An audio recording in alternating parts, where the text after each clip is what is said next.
तो आज हम ऐसे गॉड के बारे में बात करने वाले हैं जो अर्थ के बहुत पहले से एग्जिस्ट करता है।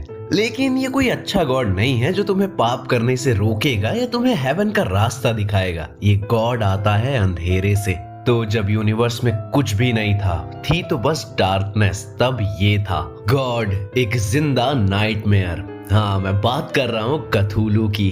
तो हेलो वेबटास्टिक फैंस, मेरा नाम है सत्यम मिश्रा और समय को सर आंखों पर रखते हुए चलिए शुरू करते हैं। अब ये गॉड आता है कॉस्मिक हॉरर से। तो कथूलू की कहानी जानने से पहले जानते हैं कि कॉस्मिक हॉरर होता क्या है। अब कॉस्मिक हॉरर मैंने सबसे पहले ब्लड बॉर्न में देखा था। कॉस्मिक हॉरर का सिंपल में मतलब है जब गॉडली पावर्स तुम्हारे अगेंस्ट हो। जैसे नॉर्मल हॉरर क्या होता है, कोई भूत, कोई चुड़ैल या कोई किलर। बट अब सोचो तुम एक नॉर्मल इंसान हो, चिल मार रहे हो और अचानक तुम्हें समझ आता है कि तुम्हारी पूरी दुनिया एक छोटी सी मिट्टी का दाना है और यूनिवर्स में ऐसे क्रीचर्स एग्जिस्ट करते हैं जो तुम्हें एक मक्खी जितना भी इम्पोर्टेंट नहीं समझते। और बुरा तो तब होता है जब ये समझने लगता है कि ये चीजें सिर्फ एग्जिस्ट नहीं करती बल्कि ये तुम्हें देख भी रही हैं। तुम ऊपर देखो और आसमान में तुम्हें कोई मॉन्स्टर चांद को खाता दिखे, या फिर रात में तुम अकेले कहीं जा रहे हो और ऊपर दो आंखें चमकती दिखे जो तुम्हें घूर रही हो। कॉस्मिक हॉरर का असली मजा तब आता है जब तुम रियलाइज करते हो कि तुम्हारी पूरी रियलिटी एक इल्यूजन हो सकती है। तुम्हारा दिमाग इसको समझने लायक नहीं है और अगर समझने की कोशिश की तो या तो पागल हो जाओगे या फिर कहानी खत्म। H.P. लवक्राफ्ट, जो इस जॉनरा के सबसे फेमस राइटर हैं, वो कहते हैं कि the oldest and strongest fear is the fear of the unknown. और कॉस्मिक हॉरर सिर्फ अननोन नहीं है, ये एक ऐसा नाइटमेयर है जिसमें तुम जाग रहे होते हो पर फिर भी सपने की तरह फील होता है सब कुछ। तो अब सोचो, ऐसे क्रीचर्स जो तुम्हारी रियलिटी के रूल्स नहीं मानते, जो इतने बड़े और अजीब हैं कि सिर्फ उनकी एक झलक देख के ही आदमी पागल हो जाए। ये हॉरर नहीं है, ये तो एग्जिस्टेंस का एक ऐसा सवाल है जिसका आंसर कोई सोचना भी नहीं चाहता। कॉस्मिक हॉरर में कोई हैप्पी एंडिंग नहीं होती, कोई हीरो नहीं होता जो जीत सके। बस एक रियलाइजेशन होती है कि तुम कुछ नहीं हो और तुम्हारी दुनिया किसी और की चेस बोर्ड पे एक मोहरे से ज्यादा कुछ भी नहीं है। पर कॉस्मिक हॉरर को मैं और डिटेल में समझाऊंगा जब मैं ब्लड बॉर्न पे वीडियो लाऊंगा, बट उसके लिए तुम सबको ब्लड बॉर्न कमेंट करना होगा। पर अब आते हैं अपने मेन टॉपिक पर। तो अर्थ के क्रिएशन पे कथूलू और उसके जैसे कॉस्मिक गॉड्स और मॉन्स्टर्स अर्थ पर आए इंसानों से पहले इस बंजर प्लेनेट पर अपनी जगह बनाने के लिए। हर कॉस्मिक क्रीचर्स ने अपनी अपनी जगह ले ली अर्थ पर और उन सब में सबसे ज्यादा पावरफुल कथूलू ने पूरे समुंदर को अपना घर बनाया।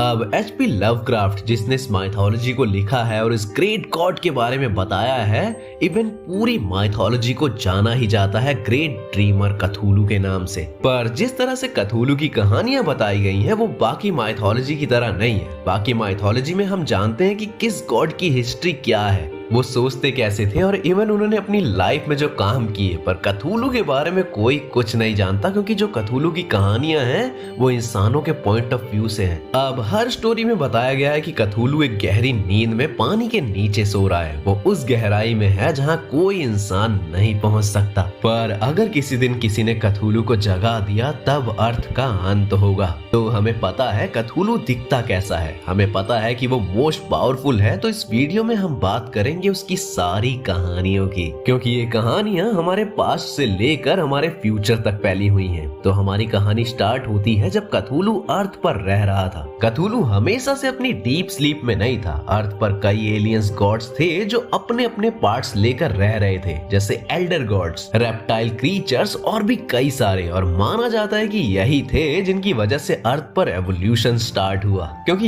ये लोग जानवर जैसे कि मछलियों पर एक्सपेरिमेंट कर रहे थे जिससे आगे जाके इंसान बने। लेकिन उससे जस्ट पहले कॉस्मिक वार हुई इन सारे गॉड्स के बीच और जिसका रिजल्ट निकला कि कथूलू और बाकी गॉड्स अपने ही घर में बंद हो गए और उसके बाद गहरी नींद में चले गए। लेकिन मैं जानता हूँ मेरे वीडियोस देखने वाले सारे लोग ग्रीक गॉड्स के फैन हैं। तो वैसे तो ये अपने कथूलू की स्टोरी में उतना इम्पोर्टेंट नहीं है, पर जो कथूलू का घर है, यानी जो सिटी कथूलू के स्पॉन्स यानी उसके नौकरों ने बिल्ड की थी, उसे पानी में डुबोने वाले और कोई नहीं बल्कि ओलंपियन गॉड्स थे। तो यस, इस माइथोलॉजी में ग्रीक गॉड्स एग्जिस्ट करते हैं। वो भी बेसिकली बाकी एलियन गॉड्स की तरह ही हैं जो अर्थ में एक रीजन पर कंट्रोल करके रखे हुए हैं। अब यहीं आती है कथूलू और ह्यूमंस की कहानी। देखो, कथूलू की सिटी और उसके जो लोग हैं वो पानी में डूब चुके हैं और वो सब एक गहरी नींद में हैं। अब कथूलू को अपने नौकर चाहिए जो उसके लिए सेक्रीफाइस करे और रिचुअल्स वगैरह करे ताकि उसकी पावर्स बनी रह सके।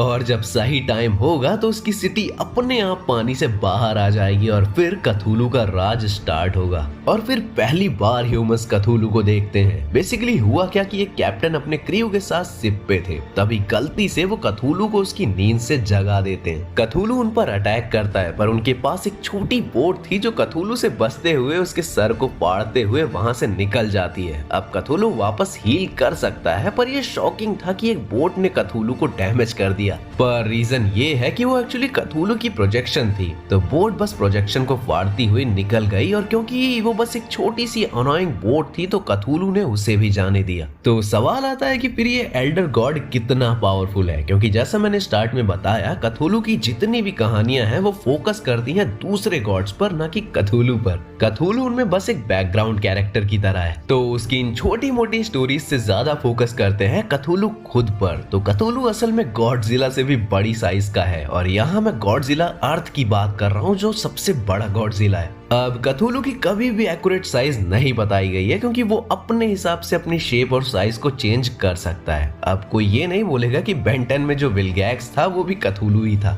इसके अलावा वो डेडपूल की तरह रीजनरेट कर सकता है, इसका मतलब गॉड्स भी उसका कुछ नहीं बिगाड़ सकते। उसके अलावा वो वेदर भी कंट्रोल कर सकता है ज़्यूस की तरह। अब कथूलू की एक इम्पोर्टेंट बात, वो एक्चुअली में पानी के नीचे नहीं है। कोई अमीर बंदा अपनी सबमरीन बना के गेमिंग कंट्रोलर लगा के सुसाइड मिशन पे जाके कथूलू को नहीं ढूंढ सकता, क्योंकि कथूलू असल में अदर वर्ल्ड में रहता है जिसे कुछ लोग वॉइड भी बोलते हैं, और वो अपनी सिटी जो कि असल में पानी के अंदर है उसको एक पोर्टल की तरह यूज करता है कि वो कभी भी वॉइड से अपनी फिजिकल रेल्म में वापस आ सकता है। पर असल में उसको जरूरत भी नहीं है अपनी फिजिकल रेल्म में आने की, क्योंकि कथूलू अपने वॉइड में रहकर ही स्पेल्स कास्ट कर सकता है और ह्यूमंस को कंट्रोल कर सकता है। और ये बहुत बड़ी बात है क्योंकि लवक्राफ्ट का यूनिवर्स इनफाइनाइट है। हम जिस यूनिवर्स में रह रहे हैं जिसे फिजिकल रेल्म बोलते हैं, इसका कोई एंड नहीं है।